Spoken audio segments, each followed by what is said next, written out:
اللہ کے نام سے شروع جو بڑا مہربان اور نہایت رحم کرنے والا ہے۔ السلام علیکم محترم ناظرین کرام، رسول اللہ صلی اللہ علیہ وآلہ وسلم نے فرمایا، قرآن پاک کی اس صورت میں ہر بیماری سے شفا ہے۔ حضرت اشفع بن عبدالکلائی بیان کرتے ہیں کہ کسی آدمی نے عرض کیا، اے اللہ کے رسول صلی اللہ علیہ وسلم، قرآن مجید میں سب سے عظیم سورت کون سی ہے؟ آپ صلی اللہ علیہ وآلہ وسلم نے ارشاد فرمایا، سورہ اخلاص۔ انہوں نے عرض کیا، تو پھر قرآن مجید میں سب سے عظیم آیت کون سی ہے؟ نبی کریم صلی اللہ علیہ وسلم نے فرمایا، آیت الکرسی۔ انہوں نے عرض کیا، اللہ کے نبی آپ صلی اللہ علیہ وآلہ وسلم کون سی آیت پسند فرماتے ہیں کہ وہ آپ کو اور آپ کی امت کو مل جائے؟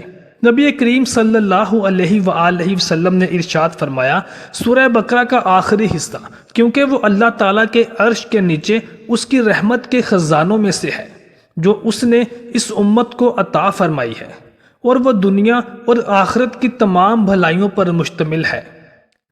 سیدنا عبد الملک بن عمیر مرسل رضی اللہ تعالی عنہ بیان کرتے ہیں کہ رسول اللہ صلی اللہ علیہ وآلہ وسلم نے ارشاد فرمایا کہ سورہ فاتحہ میں ہر بیماری سے شفا ہے۔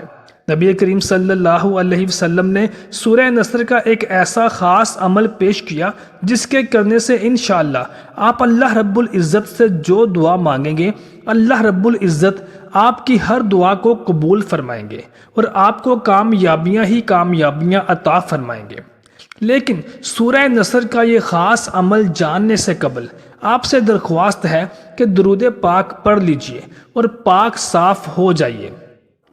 زندگی میں ہر قسم کی کامیابی حاصل کرنے کے لیے، ہر قسم کی پریشانیوں سے اور بیماریوں سے نجات حاصل کرنے کے لیے، ہر قسم کی مشکلات کے حل کے لیے سورہ نصر کا وظیفہ بہت ہی مجرب ہے۔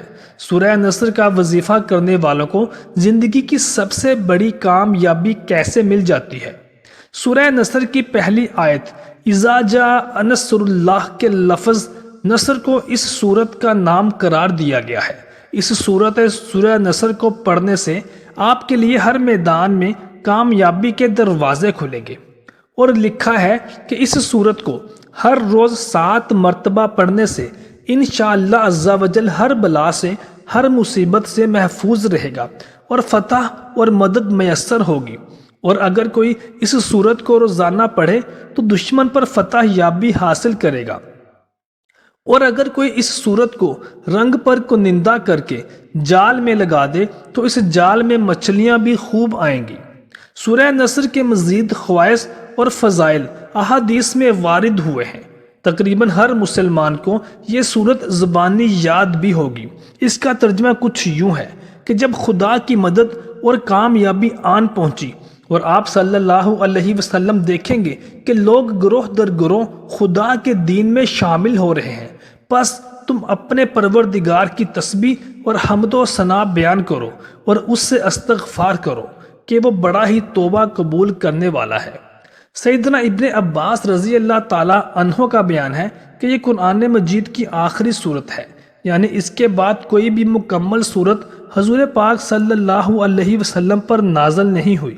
اور مسند احمد میں ہے کہ جب یہ صورت مبارکہ نازل ہوئی تو حضور نبی کریم صلی اللہ علیہ وسلم نے فرمایا کہ مجھے میری وفات کی خبر دے دی گئی ہے۔ ام المومنین حضرت حبیبہ فرماتی ہیں کہ جب سورہ مبارکہ نازل ہوئی تو حضور اکرم نے فرمایا کہ اس سال میرا انتقال ہونے والا ہے۔ یہ بات سن کر سیدہ فاطمہ الزہرا رو دی، اور اس پر آپ نے فرمایا کہ اے فاطمہ، میرے خاندان میں تم سب سے پہلے مجھ سے آ کر ملو گی۔ تو یہ بات سن کر سیدہ فاطمہ الزہرا رضی اللہ تعالی عنہ مسکرا دی۔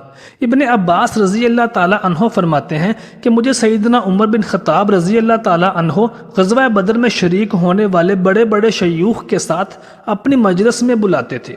یہ بات بعض لوگوں کو ناگوار گزری، اور انہوں نے کہا کہ ہمارے لڑکے بھی تو اسی لڑکے جیسے ہیں، اس کو خاص طور پر کیوں ہمارے ساتھ شریک مجلس کیا جاتا ہے؟ تو سیدنا عمر بن خطاب رضی اللہ تعالی عنہ نے فرمایا کہ علم کے لحاظ سے جو مقام اس کا ہے وہ آپ لوگ جانتے ہیں۔ اللہ ہم سب کا حامی و ناصر ہو، آمین۔